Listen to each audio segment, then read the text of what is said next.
All right, let's move on to some other issues because as the end is finally in sight, it's been interesting to watch, hasn't it, the different ways Australians have dealt with living in isolation. Overseas, we've seen singing from balconies. Here, it's been about food drops and a bit more community spirit. For the past 6 weeks, the Weekend Australian newspaper has published Trent Dalton's Tales from the Bunker series.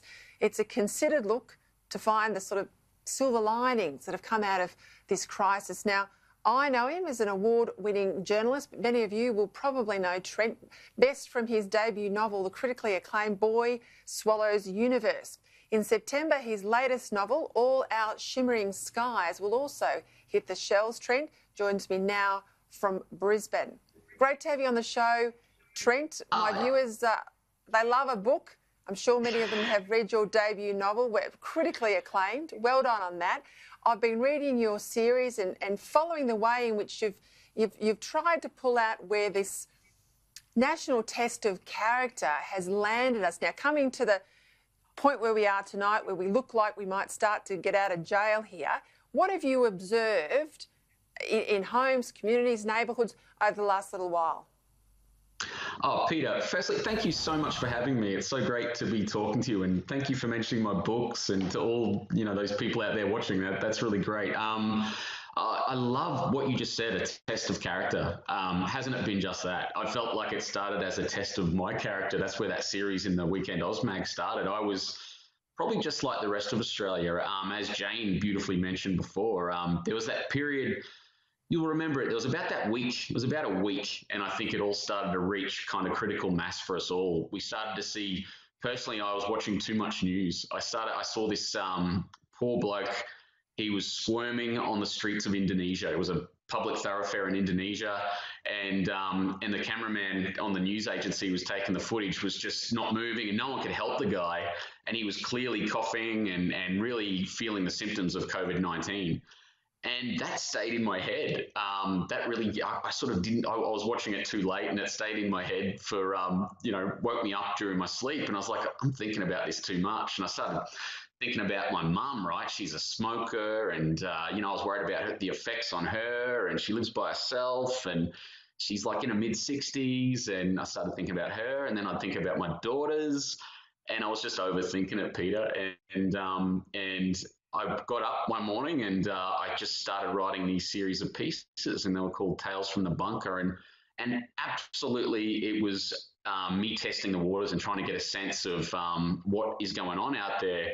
And you know what, I put it out there in the magazine. I said, how are you dealing with this? And I sort of was a bit open, and, I made myself look like a bit of a bit of a wuss, I guess. But I was just talking about openly about how, it was just, I was just overthinking it. And, but then what happened, Peter, was that everyone would write in and go, you know what, mate, I feel the same way. I don't know. I don't understand this thing. And a lot of people were worried about their families and worried about their security, their job security and their lives. And they just started writing the most sort of profound things, Peter. They write about the things that were getting them through, the things they were worried about, and the journey of this. And, we're writing our last piece in the magazine tomorrow, because we're really sensing now, you said it perfectly, we kind of feel like we're getting out of jail. And but at the start, things were pretty grim. I tell you, 6 weeks ago when I wrote that first piece, things were grim, and people were really worried. I did a Zoom session with a friend, and she wept. She started crying, and I remember just going, "Oh wow, people are really feeling this." And do you think, Trent? Do you think some of the pieces you've exposed, the sense of community coming back into our lives, the way that neighbourhoods have got together, streets have got to know each other, if they perhaps haven't in the last little while got to know the couple that's just moved in, people have reached out beyond their sort of letterbox. Do you think that sort of stuff is going to stay with us? Well, won't that be the interesting thing? I mean, don't you want it? Haven't you felt it, Peter? Like, we've all felt it. Something really, really good has happened out of this, and I will be the first to acknowledge the pain and the ongoing economic pain we're going to go through as a nation. But everyone has sensed that feeling out in the street. The streets of Australia have been changed in the past week. 6 weeks, and for the better. The difference will be, to test will be, can we sustain it? I mean, you saw pictures there. There's people were writing into me about a kid who's going around her neighborhood doing a local newspaper, just cheering people up. And then there's a kid who's sending little notes in letterboxes, people handing out dunny rolls across the streets, people doing drive-by 70th birthday celebrations for the elderly who have to stay behind window panes, and then the most profound things, people talking, opening up through letters and sharing their mental health crises, right? Like just people who are really doing it tough, and the only reason they spoke about their mental health issues was because they were having a Bee Gees dance session in their cul-de-sac, and it's, I don't know, I just feel like it's made people kind of talk a bit more. And a couple of, sorry, Trent, to jump in there, there's a couple of points though on the mental health. I think that all of us being locked up at home has given us a greater appreciation of what it must be to live with a physical disability and not find it easy to get out of the home, or if you're an older person, particularly at night, feeling uncomfortable going out of the home. I think hopefully all of us get a better understanding, if you're able-bodied and you're out and about, what it's like not to have that, having all been locked up. And I also, I like writing letters, physically putting mail in the post, and I love getting real mail, not just bills. And I've noticed a lot of people have taken to sending cards and actual physical letters, not just emails to people, because that's been one of the bright spots in their day as well. Oh, Peter, you're giving me chills. You're giving me chills. I mean, it's so true. That's why I wrote the piece, and first point, hasn't it shown us how lucky we are? Us able-bodied people, and as you say, us people who do have the good fortune of going out on a Saturday night to a restaurant, and didn't it make you appreciate your pals and just a couple of wines on the back deck?